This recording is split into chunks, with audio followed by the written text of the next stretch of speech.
เจริญปอนกับบรรดาศรัทธาสาธุชนพุทธบริษัทท่านสาธุชนต่างหลายในคณะนี้อาตมาภาพก็ขอปาศรัทธาญาติโยมได้เข้าสู่พิธีการในการบรรพชาสามเณรของกุลบุตรผู้ยากไร้และด้อยโอกาสเฉลิมพระเกียรติพระชนมพรรษาสมเด็จพระนางเจ้าพระบรมราชินีในวันที่3 เดือนมิถุนายนนี้ก็มีกุลบุตรผู้ที่มีความศรัทธาประสาทะในวรพุทธศาสนาแล้วมีความตั้งใจที่จะบวชเรียนในพระพุทธศาสนาจำนวนอยู่2 คนด้วยกันในวันนี้ก็เลยได้มอบโอกาสในความเป็นเนื้อนาบุญของพระพุทธศาสนาเป็นเหล่ากอแห่งสมณะและจะเข้าเรียนที่โรงเรียนพรหมจักรสังวรวัดพระพุทธบาทตากผ้าเป็นลำดับไปในวันนี้ก่อนที่จะเข้าสู่พิธีอาตมาภาพก็ขอประกาศอนุโมทนารายชื่อรายนามของศรัทธาญาติโยมที่ได้ร่วมบุญกับอาตมาภาพมา ตามรายชื่อดังต่อไปนี้ขออนุโมทนากับโยมแม่ไหวพาพินีสุกันทรจากจังหวัดเชียงรายคุณโยมอ้อยใจชุตาภาจากจังหวัดแพร่โยมแม่มิตรขนองนึกพร้อมด้วยลูกหลานจากอำเภอแม่สอดจังหวัดตากคุณโยมอุ่นลุงปอยโยมแม่ปิยะธิดาตียาพรจากจังหวัดเชียงใหม่คุณจิรายุทาสิงห์คำจากบ้านมาจังหวัดลำพูนคุณธนเดชศรีนันตะนางสาวสุภาพรใจวันพร้อมด้วยครอบครัวจากจังหวัดลำพูนคุณหมอกมลคุณโยมสุภัทราวีระอนันตวัฒน์และครอบครัวจากจังหวัดสมุทรปราการคุณพันนิตราพรหมมินทร์แล้วก็มีคุณสุรศักดิ์คุณหารคุณสุพนุชอินทจักรโยมแม่สุแก้วคำอ้วนพี่อายยุทธนาจังซอจากอำเภอหางดงและคุณครูอ้อยต่อจากจังหวัดลำพูนที่จริงคุณครูอ้อยท่านอยู่บ้านหนองผ้าขาวก็ได้ร่วมมาแล้วก็มีจ่าสิบเอกปรีชาคุณแม่บัวคำพิลึกนายขานนางศรีไพสุรินทร์ตุย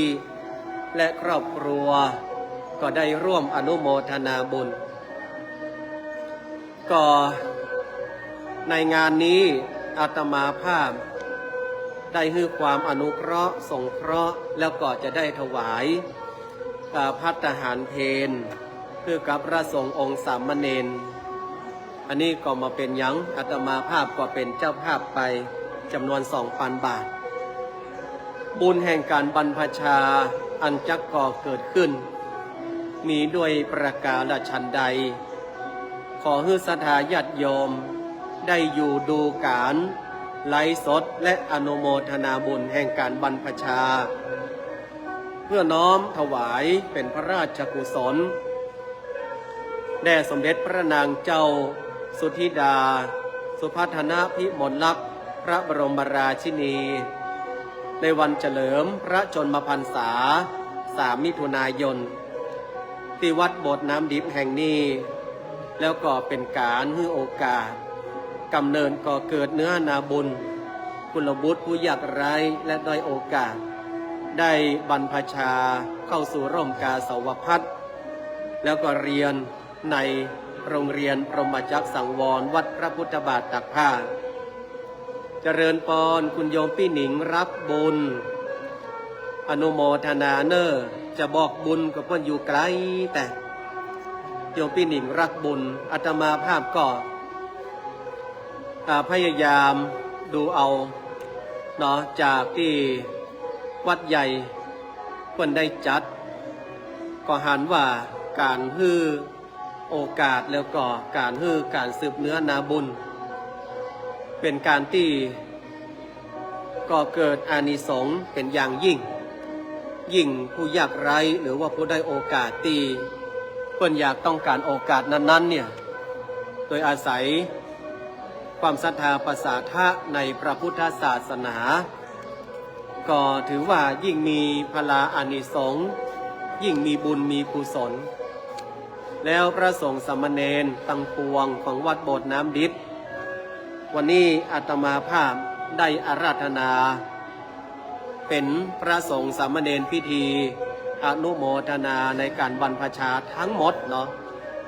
รวมแล้วพระสงฆ์สามเณรที่เป็นพระสงฆ์พิธีสามเณรพิธี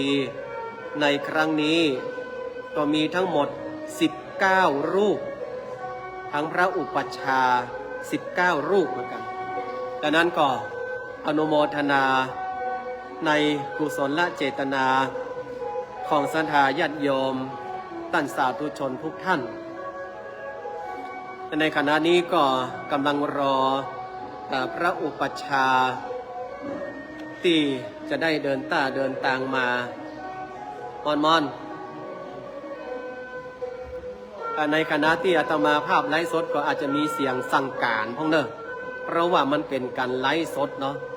อาจจะมีเสียงสั่งการไปบ้าง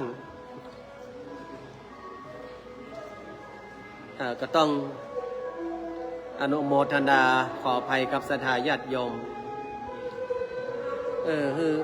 โทรหาประวุฒิมีเฟซจะสั่งก่อนบอกประวุฒิว่าเดี๋ยวถ้าไปรับอาหารเพลนะคือส่งคิวอาโค้ดมาที่เฟซเจ้าสั่งเนอะเพราะว่าเฟซของพระอาจารย์ใจไร้สดอีกอะก็ถวายพัฒหารเพลเป็นข้าวซอยศรัทธาญาติโยมทั้งหลายเนาะก็สั่งเป็นไว้50 ถุง 2,000 บาทอันนี้ก็ถวายตัวละ2 ถุงคือมันพออิ่มสั่งเป็นธรรมดาเนี่ยคนละ2 ถุงแม่เลี้ยงวานิดาบิวตี้โยมพี่กิ่งปันดอนมาแล้วสาธุอนุโมทนาแม่สุแก้วคำอ้วนศรัทธาในคณะที่รอก็เตรียมน้ำหยาดไว้เนอะพี่อายุธนาจังซอเตรียมน้ำหยาดไว้เดี๋ยวมีการมีงานก็จะเชิญมาซอกับแม่ครูวันเพ็ญหนองไคร้อยู่เนาะเดี๋ยวรอเก็บขี้เบี้ยรอเก็บขี้เบี้ยสักบื้อสักเมื่อสักวางสักคราวตอนนี้ก็ยิดอยู่ที่ประตูได้เลยลูกอย่างว่ารายการนี้มันไลฟ์สดอาจจะมีเสียงสั่งการไปบ้างเนาะท่านใดที่เข้ามาแล้วก็แชร์รายการเตรียมน้ำหยาดไว้เฮาก็จะได้อนุโมทนาเฮาก็จะได้หยาดน้ำหมายตาลด้วยกันไอ้วุฒิไปหรือยังลูกต้องโทรหาแล้วไอ้วุฒิออกไปหรือยังเดี๋ยวถ้ายังมาออกเดี๋ยวให้ไอ้วุฒิขึ้นมาเอาสตางค์ด้วยพระอาจารย์จะได้มาเป็นการโอนพระอาจารย์ไลฟ์สดอยู่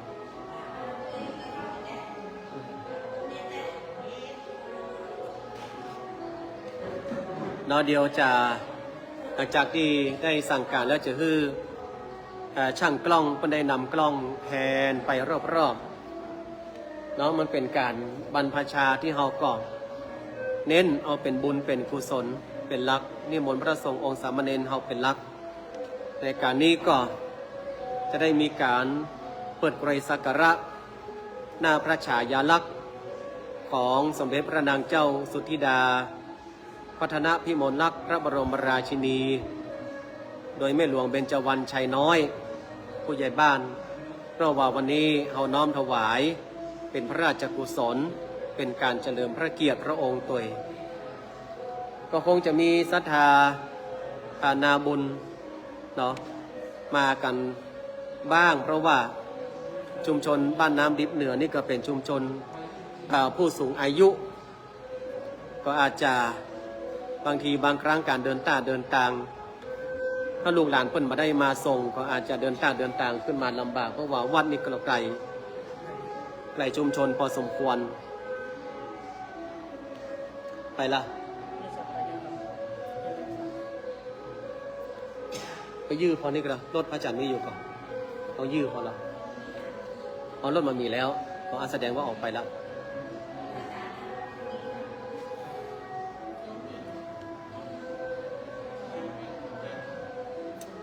ไม่ไหนก็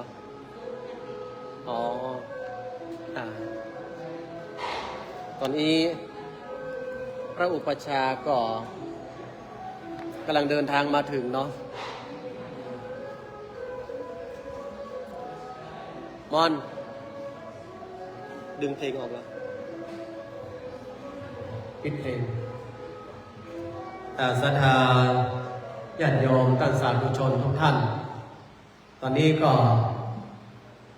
เราก็จะได้เริ่มในการประกอบพิธีบรรพชา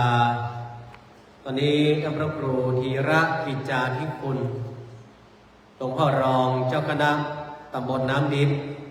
เจ้าวาดวัดปากล้ององค์พระอุปัชฌาย์ก็ได้เดินทางมาถึงยังสถานที่วัดโบสถ์น้ำดิบเป็นที่เรียบร้อยพี่สินน้ำสิงมินิเหมือนเราน้ำสิงแพ็คหนึ่งเลยแกเนี่ยเอาน้ำสิงถวายอุปชาเอาท่านทั้งหลายก่อนได้กราบในพระเมตตาบารมีธรรมหลวงพ่อท่านพระครูธีระกิจจาธิคุณรองเจ้าคณะตำบลน้ำดิบพระอุปชาในครั้งนี้นะครับอย่างที่ได้ประชาสัมพันธ์ไปอนุโมทนาเจ้าภาพเจ้าศรัทธามีโยมแม่ไหวพาพินีสุกันทรคุณโยมอ้อยใจชุตาภาจากจังหวัดแพร่โยมแม่มิตรขนองนึกพร้อมลูกหลานจากอำเภอแม่สอดจังหวัดตากโยมอุ่นลุงปอยโยมแม่ปิยธิดาตียาพรคุณโยมจิรายุทาสิงคำคุณธนเดชสินันตะนางสาวสุภาพรใจวันและครอบครัวคุณหมอกมลคุณโยมสุภัทราวีระอนันตวัฒน์และครอบครัวจากจังหวัดสมุทรปราการคุณพานิตราพรหมินทร์นายสุรศักดิ์ขุนหารคุณสุพนุชอินทจักรแม่สุแก้วคำอ้วนพร้อมด้วยลูกหลานจากอำเภอสารพีพี่อายุธนาจังซอจากอำเภอหางดงแล้วก็ตังคุณครูอ้อยจากบ้านหนองท่าขาวนะครับตอนนี้พี่มนต์พระสงฆ์สามเณรได้ลงมาข้างล่างเฉพาะวัดโบสถ์น้ำดิบมากราบหลวงพ่ออุปชาก่อนเพื่อให้ถูกต้องตามมาข้างหน้าสิลูกมาข้างหน้าเพื่อถูกต้องตามแบ่งเบาในคารวะธรรมเนาะ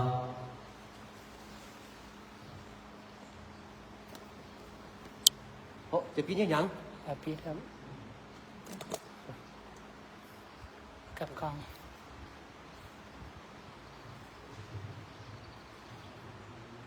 นั่งให้เรียบร้อยกราบหลวงพ่ออุปชาพร้อมกันกราบ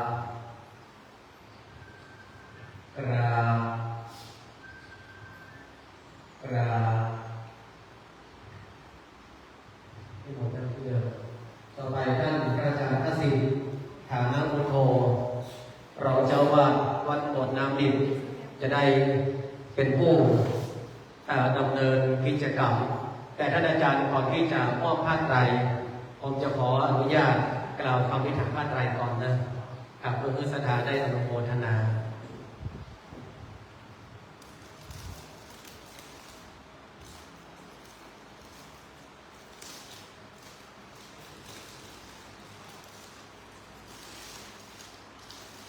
อ่อนที่สุด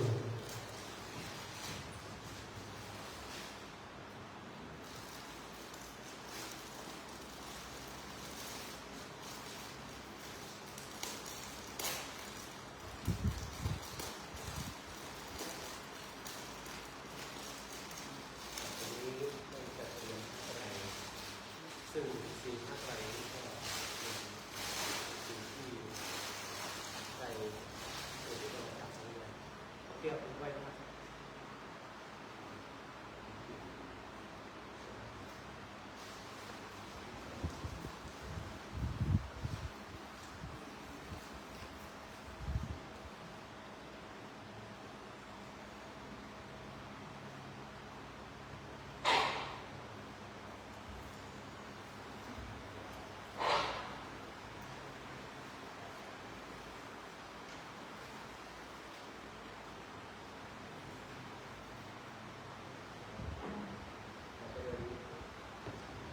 เดี๋ยวพอเจอแม่หลวงเป็นจวันชัยน้อยแม่หลวงคำพิลึกแล้วก็แม่โดรีแล้วก็แม่วิไลวันทั้งสี่ท่านมานั่งข้างหน้าครับแม่วิไลวันนั่งได้อยู่เนาะเดี๋ยวจะได้มอบผ้าแม่หลวงครับคุณแม่บัวคำมอบหนึ่งไตรครับแล้วก็แม่โดรีแม่วิไลวันมอบหนึ่งไตรแม่วิไลวันนั่งได้อยู่เนาะได้อยู่ครับถ้ามาได้ผมบอกเลยพอเราพาดไปทั้งหมดโยมประคองพร้อมกันนะครับเลิกเอาเฉพาะภาพลูก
ศรัทธาที่อยู่ในวัดเรา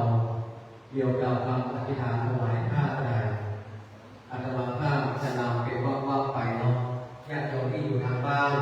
ที่ดูการไลฟ์สดก็ได้กล่าวพร้อมๆกับอาตมาภาพเริ่มจะนำเป็นว่าไปทุกคนกระนมมือตั้งหน้าอกพร้อมกันเลยครับนะโมตัสสะภะคะวะโตอะระหะโตสัมมาสัมพุทธัสสะนะโมตัสสะภะคะวะโตอะระหะโตสัมมาสัมพุทธัสสะนะโมตัสสะภะคะวะโตอะระหะโตสัมมาสัมพุทธัสสะว่ากันนะครับด้วยบุญกุศลที่ข้าพเจ้าชื่อของแขกของมันครับตั้งใจเป็นเจ้าภาพให้พระภิกษุสามเณรธรรมทายาทได้บรรพชาบวชสร้างบารมีเพื่อสืบอายุพระพุทธศาสนาในครั้งนี้ขอให้ข้าพเจ้าชื่อครับได้เกิดในมรพระพุทธศาสนาในตระกูลสูงที่คนยกย่องเป็นสัมมาทิฏฐิมีบัณฑิตนักปราชญ์เป็นกัลยาณมิตรให้ถึงพร้อมด้วยที่สุดแห่งรูปสมบัติ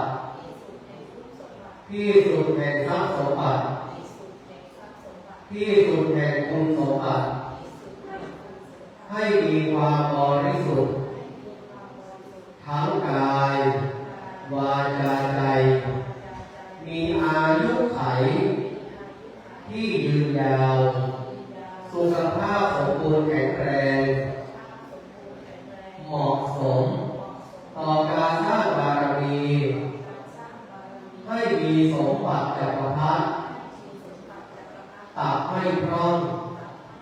มีสมบัติอัศจรรย์ทำใช้ในชา นี้เป็นมหาเศรษฐีผู้ใจบุญค้ำจุนพระพุทธศาสนา มีดวงปัญญาสว่างไสวความปรารถนาอันใดที่ข้าพเจ้าชื่อครับตั้งใจดีแล้วขอความปรารถนานั้นจงเป็นผลสำเร็จจงเป็นผลสำเร็จจงเป็นผลสำเร็จด้วยอานุภาพแห่งการบรรพชาในครั้งนี้จงทุกประการเถิดสาธุพ่อเป็นเชิญครับการทำให้แห่มือขึ้นมายื่นแขนไปประโลมไว้เอาวางที่ต้องแขนครับเข้าไปเลยคุณแม่เอาตัดที่เดิมได้คุณแม่มีมาคุณแม่คุณแม่ลองลุกเลยเดี๋ยวเส้นนี้ไปจะแข็งแรงนะไม่อาจมีส่งในการบรรพชาต่อไปท่านพระอาจารย์ศิลป์จะได้นำบุญบุญเข้ากราบเพื่อน้อมถวายตัวต่อพระอุปัชฌาย์เป็นลำดับไปศรัทธาก็อยู่ทางบ้านตั้งใจอนุโมทนาเด้อ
กาสายา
ขึ้น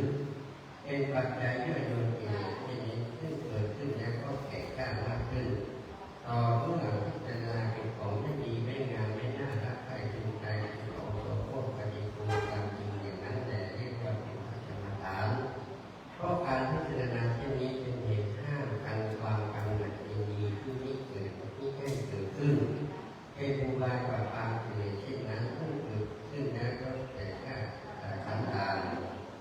เรื่องพิจารณาเช่นนี้โดยอาการเรื่องย่อมเองเราไม่พอใจเรื่องพิจารณาเป็นของปฏิกูลแต่โสโครกน่าเกลียดต้องเป็นพิจารณาละเอียดออกไปโดยส่วนด้านหน้านี้คือสีสันฐานกลิ่นที่อยู่ที่เกิดของขนเล็บฟันหนังเป็นอย่างไรสีเป็นอย่างไรสันฐานรูปร่างเป็นอย่างไรกลิ่นเป็นอย่างไรที่อยู่ที่เกิดอยู่ที่ไหนเมื่อพิจารณาเช่นนี้ก็จะรู้ว่าสีก็ไม่สีก็ไม่งามสันฐานรูปร่างก็ไม่น่ารักใคร่กลิ่นก็เป็นที่ปฏิกูลที่เกิดที่อยู่ก็เกิดในอันทุกข์แช่ทุกข์โอโลหิตซึ่งอยู่ในร่างกายของเรานี้บัดนี้จะได้มอบผ้าการสายญาติเครื่องสำเร็จติดต้นเป็นสามเณรในการบรรพชาการพระบรมราชานุญาตเจ้าจงถือเอาผ้าการสายญาติเหล่านี้ออกไปนุ่งห่มเสร็จแล้วเข้ามาไหว้ขอไปสารณคมและศีลให้สำเร็จจิตเป็นสามเณรในโอกาสต่อไป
ใส่นะครับ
ตู้เย็นมีอยู่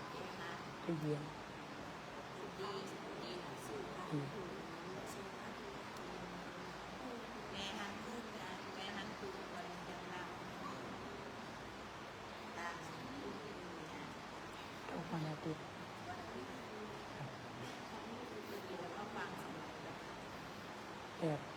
หนังสือเนาะภาษาไทยมีมี สองหน้าก่อน ไม่ใช่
จะหมดแล้ว ไพ่จะมดเอาอย่างก็กลับไว้ก่อนนะ 119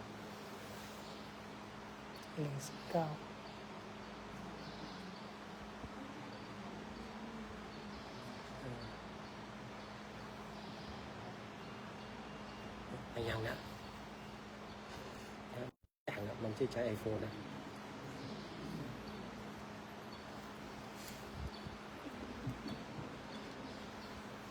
เข้ามาเลย เอาไปมันได้มี power bank power bank มีวะ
ปิธัมมังสรณังคัจฉามิทุติยัมปิสังฆังสรณังคัจฉามิ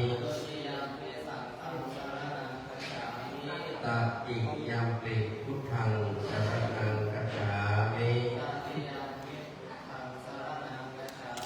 ตติยัมปิธัมมังสรณังคัจฉามิตติยัมปิสังฆังสรณังคัจฉามิสรณะคัมมันังนิพพิตังบัดนี้โดยเธอทั้งสองทั้งเป็นศิษย์สามเณรตามพระพุทธานุญาตที่บัญญัติไว้ ตอนนี้พระสัมมาสัมพุทธเจ้าได้บัญญัติไว้ข้อวัดสิบประการเพื่อให้พวกเธอได้รักษาที่เรียกว่าศีลเพราะว่าเป็นของสามเณรซึ่งจะได้ประพฤติปฏิบัติในโอกาสต่อไปปานาติปาตาเวรมณีอัปทินนาทานาเวรมณีอัปรามัจจริยาเวรมณีมุสาวาทาเวรมณีสุราเมรยะมัชฌัปปมาทัฏฐานาเวรมณีวิกาลโภชนาเวรมณีนัจจทีตาวาทิตาวิโสกทัสสนาเวรมณีมาลาปันธาวิเลปนะทารณะมันดานะวิโภสนัฐานาเวรมณีอุจจาสยนะมหาสยนาเวรมณีชาตะรูปะรัชตะปฏิฆานาเวรมณีอิมานิทัสสะสิกขาปทานิสัมมาทิฏฐามิอิมานิทัสสะสิกขาปทานิสัมมาทิฏฐามิอิมานิทัสสะ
นี้การบรรพชา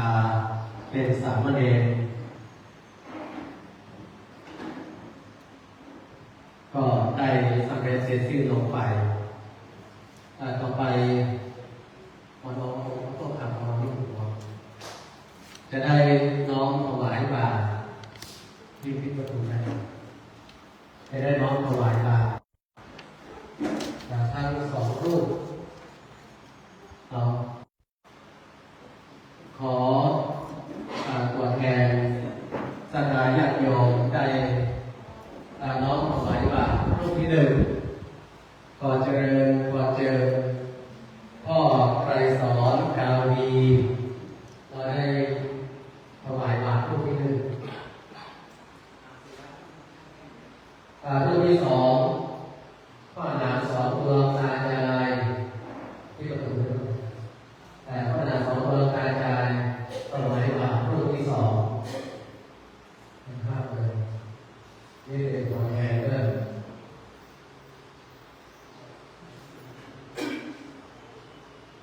ศรัทธาที่รับในทุกภาพบาทก็อนุโมทนาร่วมกันและลำดับต่อไปจะได้เข้าสู่พิธีการน้อมถวายความสุขนั้นวันนี้เราน้อมถวายเป็นพระราชกุศลแต่สมเด็จพระนางเจ้าสิริกิติ์สุพรรณพิมลพระบรมราชินีเรือนพอเจอแม่หลวงเบญจวรรณไทยน้อยผู้ใหญ่บ้านบ้านน้ำอีกเหนือได้ลงไปสักการะหน้าพระฉายาลักษณ์ทุกท่านได้ยืนขึ้นครับที่สิบเอ็ดปี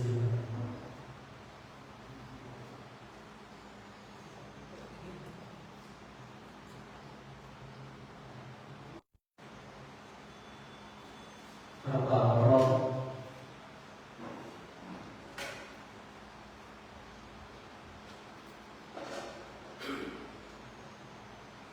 ระหว่างรบ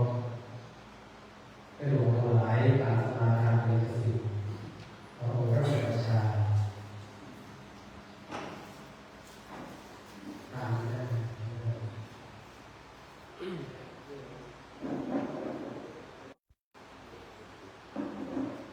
อาณาจักร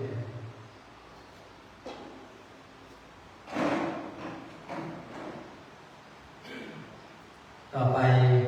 พ่ออาจารย์จะได้นำกล่าวคำบูชาไฟไหว้พระสมาทานเบญจศีลและกล่าวคำถวายน้อมถวายและขอรับพรเป็นอันเสร็จสิ้นพิธีการในครั้งนี้นะครับ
โม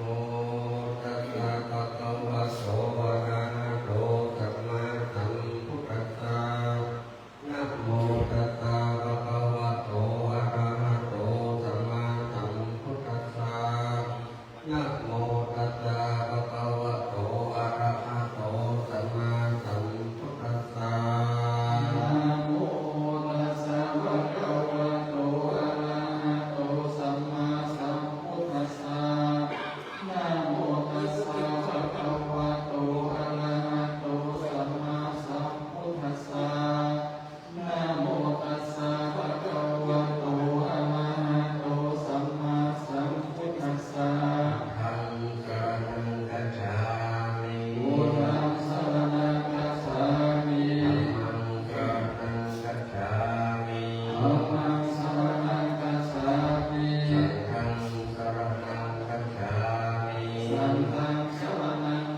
ต่อไปจะได้เป็นการเข้าน้องๆประเคนจตุปัจจัยทายธรรมนะครับก็ศรัทธาที่อยู่ในสถานที่นี้ก็จะเป็นตัวแทนของศรัทธาญาติโยมที่ร่วมอนุโมทนาบุญได้เข้าน้อมถวายเป็นลำดับไปในลำดับแรกถวายพระพุทธเจริญพรเจริญพระหลวงเป็นสวรรค์ชัยน้อยผู้ใหญ่บ้านบ้านน้ำดิบเหนือเข้าถวายพระพุทธนะครับที่ด้านหน้าคนละที่มีสองไม่หมดหลวงพ่อ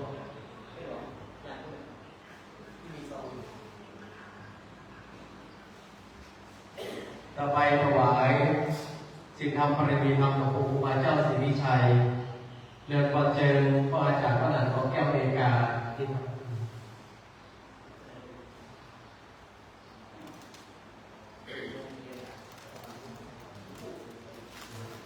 ถวายสิ่งทำปรมีธรรม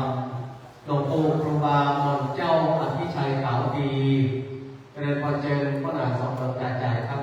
อันนี้เป็น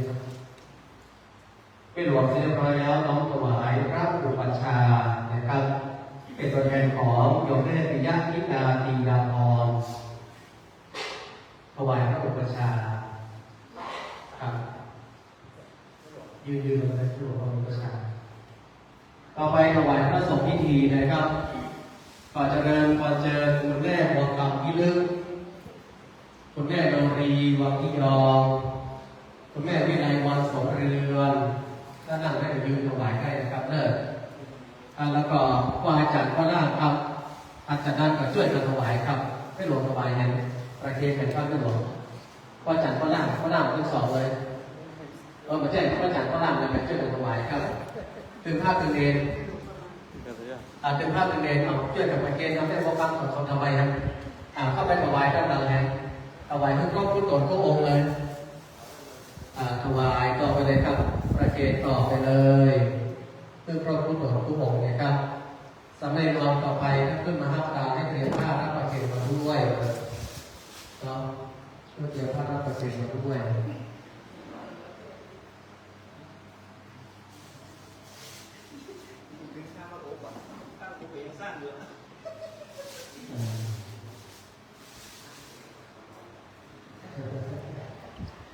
แม่หลวงพ่อวันนี้การเล่าก็เล่าพระอาจารย์ครับเนื่องด้วยว่าตอนนี้เวลาต่อประชันเพลงนะครับในของเมตตาหลวงพ่อพระอุปัชฌาย์ได้ประสบสำเร็จพิธีได้อนุโมทนาเป็นคนเมืองคนร้องกันนะครับของพระราชทานครับเอาเลยอันนี้ทีมน้ำยาเรื่องจะคิดแก่พอยะถาวานิวาหาภูราภาริภูเรนติสัพพะตังเอวะเมวะหิโตปินังเปตานังอุปกาปติปฏิจันตุหังกิปะเมวะจามิจันตุสัพเพภูเร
เราเดี๋ยวเขาจะได้ถวายเพลงแก่พระสงฆ์สำเร็จบนนี้เลยเนอะส่วนศรัทธาเราก่อนเดี๋ยวรับข้าวซอยเนาะคนละ1 ถุงวันนี้อาตมาภาพเป็นเจ้าภาพเดี๋ยวก่อนส่วนพระสงฆ์จะมีส้มตำไก่ย่างน้ำกระสอบของพระเนรเปิดชุดขึ้นมาสมาภาพขออนุโมทนากับศรัทธาญาติโยมทุกท่านที่ได้ร่วมภาวนาบุญการบรรพชานี้ตอนนี้ก็ได้สำเร็จสิ้นเป็นตนเป็นองค์ไปเป็นที่เรียบร้อยผู้ใดกุศลใดอันเกิดจากการบรรพชาก็ขอนั้นกุศลนั้นจุงเป็นผลเป็นผลแก่ศรัทธาญาติโยมจงทุกประการจัตตาริ